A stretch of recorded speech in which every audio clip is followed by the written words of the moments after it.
and now they're going to lower the flags as a mark of respect. And as we watch these pictures, with me in the studio is the former world champion boxer in 2 weight classes, David Haye. David, thanks very much for joining us. And as we look at these pictures, we'll talk about Muhammad Ali in a minute, but as we look at these pictures and heard those words being said from his home town, what thoughts were you getting there?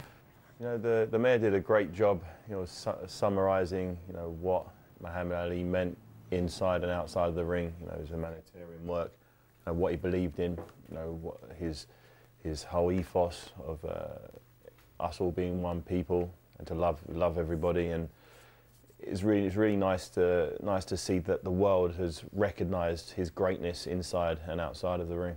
What did he mean to you as a boxer? I genuinely believe I wouldn't be boxing if it wasn't for Muhammad Ali. When I was a very small child, I realised the love and admiration my family had for Muhammad Ali. Big boxing family.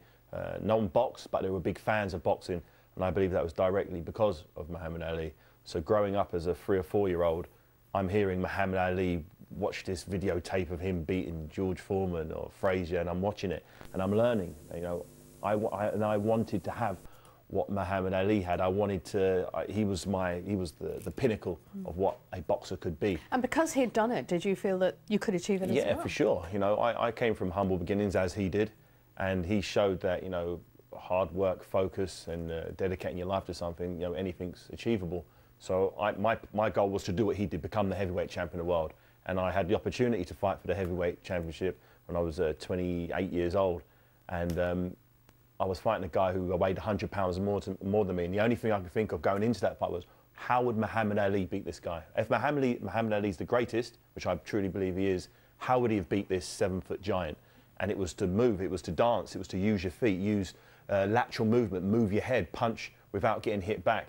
And it's exactly the tactics I implemented, and I won the fight. I then won the title that he once held, and it was a lifelong ambition, more than realised.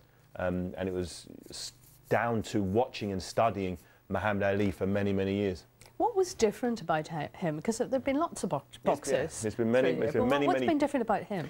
Muhammad Ali did it his own way. He didn't follow the tried and tested route for a boxer. And when I'm saying that, I mean that technically as well. He used to drop his hands, which was the opposite to the ethos of the time.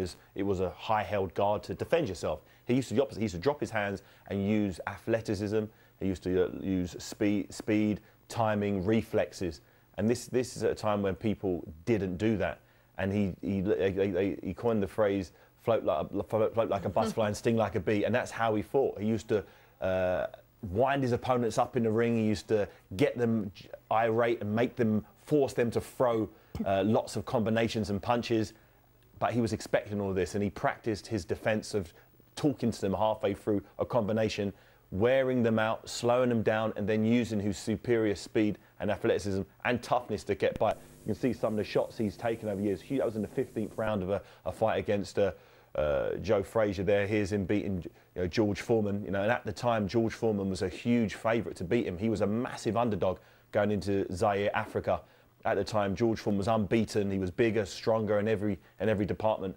But Muhammad Ali found a way to outmaneuver him mentally, physically, and technically on the night. And the comments he would make, for instance, for that one, George Foreman, I saw him shadow boxing and the shadow won. Yeah. You know, things like that, you know. He was a master sort of manipulator of his opponent. He used to win the fight a lot of the time before the first bell rang, as his whole plan was to get his opponent off their game plan and make them bring emotion into the ring. Because once the emotion was in the ring, he was in his element, because he could float around, he could talk to them, wind them up, and they're really winging away, trying to knock him out. And while they're doing that, he's touching them, he's moving, he's floating, and he's stinging them. And that's how he became the greatest in the ring. What about outside of the ring, particularly in his stance as a black man in sport, during that particular era as well? Tough time for a black person in general, let alone at the top of the sport, screaming that you're the greatest.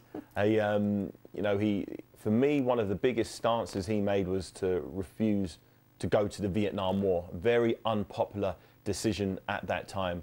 People villainized him. They said, you know, you're a coward. They said, you know, you're not a real American if you're not going to go and go and fight in Vietnam War, because America and Vietnam were at war.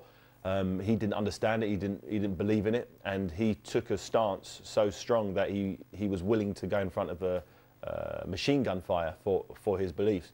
And for me, that shows the true mettle and character of somebody. There's one thing saying I don't believe in this. There's another thing putting your life in front of it and saying I believe so strongly against the war. I don't believe I should go to Vietnam and kill Vietnamese people. I'd rather be killed by the American firing squad.